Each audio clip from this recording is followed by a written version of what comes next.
പ്രിയപ്പെട്ടവരെ, എല്ലാവർക്കും എൻ്റെ ഹൃദയം നിറഞ്ഞ നമസ്കാരം. ഇന്ന് ജൂൺ 19. വായനയുടെ മഹത്വം ഓർക്കുന്ന ദിവസമാണ് വായനാ ദിനം.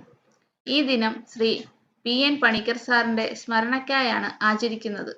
അദ്ദേഹം നമ്മെ വായനയുടെ വഴിയിലൂടെ അറിവിലേക്ക് നയിച്ച മഹാനാണ്. ഈ ദിവസം നമുക്ക് വായനയുടെ മഹത്വം ഓർമ്മപ്പെടുത്തുന്നു. വായിച്ചു വളരുക എന്ന സന്ദേശം കേരളത്തിൽ മുഴുവൻ പ്രചരിപ്പിച്ച അദ്ദേഹം ആരംഭിച്ച കേരള ഗ്രന്ഥശാല സംഘടനയാണ് കേരളത്തെ ഒരു വായനാപ്രേമി സംസ്ഥാനമാക്കി മാറ്റിയത്.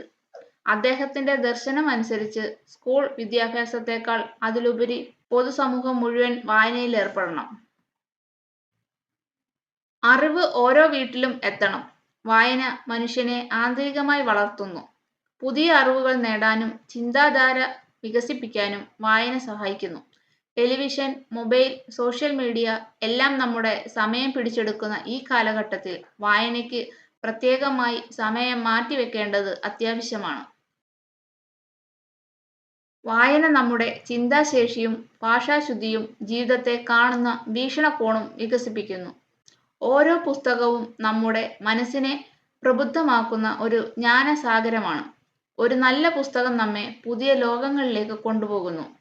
ഓരോ കുട്ടിയിലും വായനാശീലം വളർത്താൻ നമുക്ക് ശ്രമിക്കണം.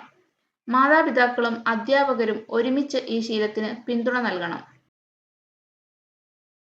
വായനയെ നമ്മുടേതായ ശീലമാക്കി മാറ്റുകയായിരിക്കണം നമ്മുടെ ലക്ഷ്യം. അതുവഴി അറിവും ബുദ്ധിയും നിറഞ്ഞ ഒരു പുതുതലമുറയെ നമുക്ക് ഒരുക്കാനാവും. വായിച്ചു വളരുക. വായനാശീലം നമ്മുടെ ജീവിതത്തിന്റെ ഭാഗമാക്കി മാറ്റുക. അറിവിന്റെ വെളിച്ചം എല്ലാവരിലേക്കും എത്തട്ടെ. അറിവിന്റെ പ്രകാശം നമ്മെ വഴി നടത്തട്ടെ. നന്ദി, നമസ്കാരം. Thank you for watching. Please subscribe and share.